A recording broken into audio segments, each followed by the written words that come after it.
নারীরা রাজনীতি থেকে বিলীন হচ্ছে না, নারীদেরকে ঠেলে সরিয়ে দেয়া হচ্ছে। এবারে আমরা দেখলাম ত্রয়োদশ জাতীয় সংসদ নির্বাচনে মাত্র 7 জন নারী সংসদ সদস্য নির্বাচিত হয়েছে, যেটি বলা হয় বিগত 25 বছরের ইতিহাসের সর্বনিম্ন। তাহলে কি নারীরা রাজনীতি থেকে বিলীন হয়ে যাচ্ছে, বিষয়টি এমন?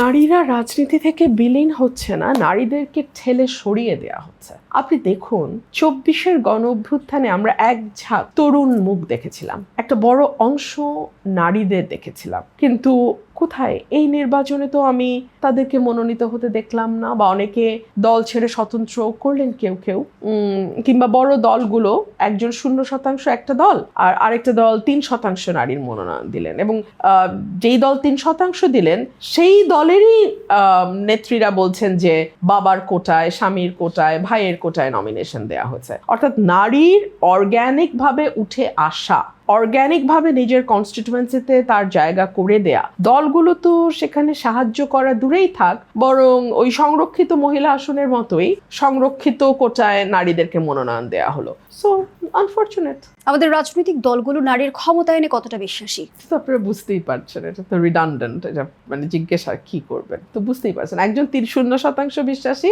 আরেক দল 3% বিশ্বাসী, হয়ে গেল। এবং 30টি রাজনৈতিক দল কিন্তু কোনো মনোনয়নই দেয়নি কোনো নারীকে। আমরা এমনটিও দেখেছি ত্রয়োদশ নির্বাচনের আগে।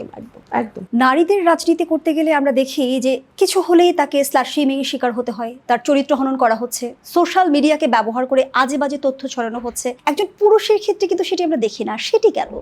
বিষয়টা দুঃখজনক, তবে আমার মনে হয় যে মেয়েরা কি এতে আজকাল খুব বেশি এফেক্টেড হয়, নাকি মেয়েরা এই বৈরিতাটাকে জয় করতে শিখেছে।